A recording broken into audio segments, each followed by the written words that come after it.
Beberapa wanita mengaku menjadi simpanan para pejabat-pejabat berdasi. Oke, balik lagi bersama M. Hena.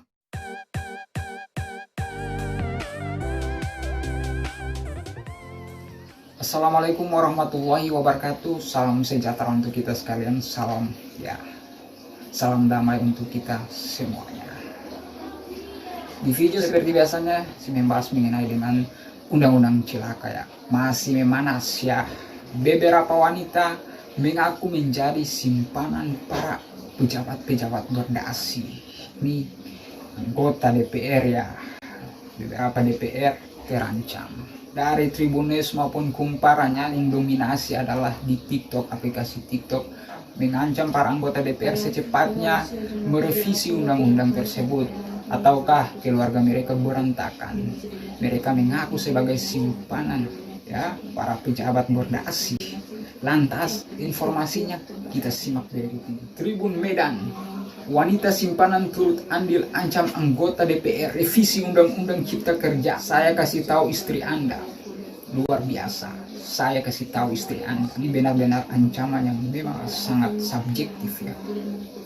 Ancaman para wanita mengaku simpanan anggota DPR rata-rata menolak atau merevisi Omnibus Law yang disahkan oleh DPR.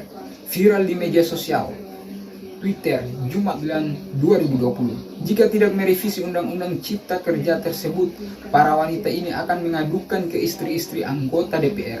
Sejumlah wanita mengaku simpanan anggota DPR menjadi viral di media sosial. Sejumlah wanita ini mengaku simpanan anggota DPR ini mengancam ke anggota DPR yang pernah kencan dengannya. Dengan segan-segannya mengancam anggota DPR. Isi ancaman para wanita simpanan anggota DPR rata-rata menolak atau merevisi Omnibus Law yang diketahui sudah disahkan oleh DPR. Bila untuk undang-undang cipta kerja tak direvisi, para wanita tersebut akan mengadukan ke istri-istri anggota DPR yang pernah mengencaninya. Hal tersebut tampak dari maraknya sejumlah tangkapan layar dari aplikasi TikTok dan di Twitter. Para warganet ikut mendukung para wanita simpanan anggota DPR yang ikut mendukung tolak pengesahan undang-undang cipta kerja. Di para warganet juga setuju mengenai dengan bisnis mereka ya. Hasil penelusuran tallive.com di Twitter, marak warganet menyebarkan tangkapan layar akun TikTok yang memperlihatkan sosok wanita cantik.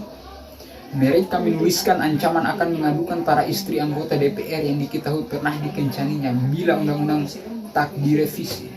Foto tangkapan layar akun TikTok milik wanita mengaku simpanan anggota DPR ini pun pancing perhatian para pria. _retes 305, mahasiswa menekan DPR lewat aksi mereka langsung mau bongkar bahwa DPR punya simpanan. Kalau yang ini langsung menyerang psikis dan keretakan rumah tangga. Anjir, anggota DPR diserang dari berbagai sisi. Jadi ini juga termasuk menyerang psikis keluarga besar dari anggota DPR ya. Apalagi ini mengenai nama baik ya. Tasu, thread kumpulan video TikTok simpanan bapak atau ibu DPR yang mau nambahin boleh drop di bawah. Wak ngakak banget. Ancaman para wanita mengaku simpanan anggota DPR rata-rata menolak atau merevisi Omnibus Law yang disahkan oleh DPR. Viral di media sosial Twitter Jumat 2020. Jika tidak merevisi undang-undang ciptaker tersebut, para wanita ini akan mengadukan istri-istri anggota DPR. Lode bongkrek, tolak Omnibus Law DPR, mongo. Gimana enaknya kalian aja pakai DPR mbaknya. 1, 2, 3 cek up Twitter. Do your magis. Mungkin kalau demo dengan massa yang banyak gak bisa buat DPR hapus undang-undang cipta kerja, mungkin mereka bisa. Wajah mereka meringai dengan mata tersenyum. Kumpulin aja semua, suruh ancam hapus undang-undang cipta kerja atau kebantanan di blow up. Benar gak? Undang-undang cipta kerja masih tidak percaya. DPR hianati rakyat. Tweet Kodok Salto ya. Ayo para pelakor yang jadi simpanan anggota DPR ini, saatnya kalian menjadi berguna. Ancam dadi kalian itu buat gagalkan Omnibus Law. Kalian ancam mereka dengan bukti-bukti hasil perselingkuhan. Jadi beberapa warganet bahkan hampir sebagian besar mendukung untuk mereka menjadikan ya bukti ya perselingkuhan ini sebagai senjata menyerang anggota DPR. Lantasnya karena mereka resah dengan Omnibus Law tersendiri. dari Samuel Joy Vantre Jovian. Di awal si gue pikir cek simpanan yang mocking anggota DPR di TikTok itu bagus, tapi kalau dipikir ulang ternyata cukup kurang cerdas ya. Jadi dia menganggap ini kurang cerdas karena memang merusak rumah tangga ya para pejabat ya. Ada juga Sakusa, gue juga mau jadi simpanan bapak DPR. TikTok penuh sama simpanan DPR. Jadi saya juga buka ya, ada ulasan ya di TikTok ya, di Twitter itu banyak yang mengenai dengan simpanan DPR. Ya. Buat cewek-cewek yang jadi simpanan DPR, ayo kalian bongkar aja aib mereka. Ngaku di TikTok simpanan bapak ibu DPR benaran tuh. Dilema ya para DPR. Ngakak banget sampai orang simpanan DPR ikut turun tangan di sosmed. Di chat, kamu ngajakin aku ke hotel, ingat. Posisi dindaku lagi ngapain ki di mes kakak, adakah ngedata malam ini transfer 30 arahnya. Baru kali ini simpanan orang gak dibully. Ayo mbak kita dukung buat bongkar, ujar akun, panggil saja cantik. Dengan begini Anda menyelamatkan rakyat, semangat mbak. Udah membuktikan kebusukan DPR gak cuma korupsi. Setelah Kiki kemudian membagikan foto dirinya sedang memegang bucket, terlihat ia berada di sebuah ruangan dengan taburan bunga ditemani seorang pria yang diduga merupakan anggota DPR. Ya jadi banyak, bukan hanya beberapa saja anggota DPR, tapi banyak. DPR itu mempunyai simpanan. Publik menduga Kiki merupakan wanita simpanan sang anggota DPR. Adapun wanita yang mengenakan baju kuning dalam foto tersebut kemudian meminta agar pria diduga anggota DPR itu menolak undang-undang Omnibus Law. Hai Bapak DPR terhormat, masih ingat dengan saya, ujar Kiki lewat videonya. Oke sahabat sekalian ya, kalian telah mendengarkan ulasan berita yang tidak menyenangkan tadi. Dan berita tersebut belum ditemui kebenarannya karena masih sifat opini ya.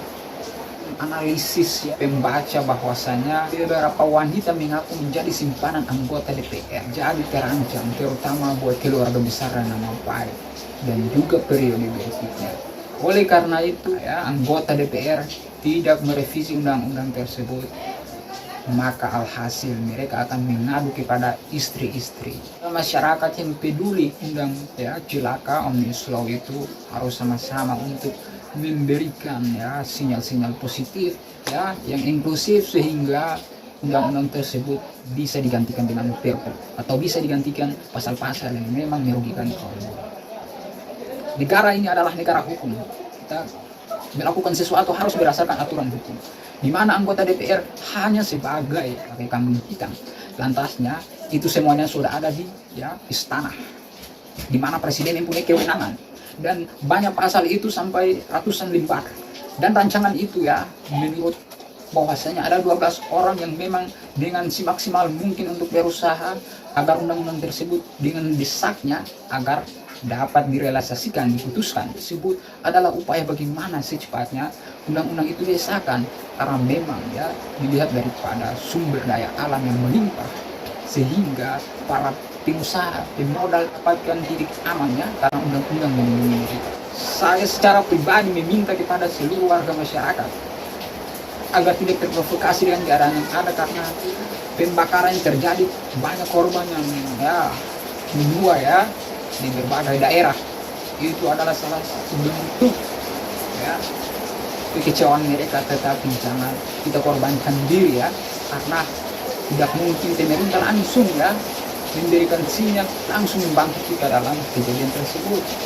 Olehnya kita harus memikirkan sesuatu, melakukan tindakan itu harus kita mengulas dulu baru kita bisa menyatakan sikap.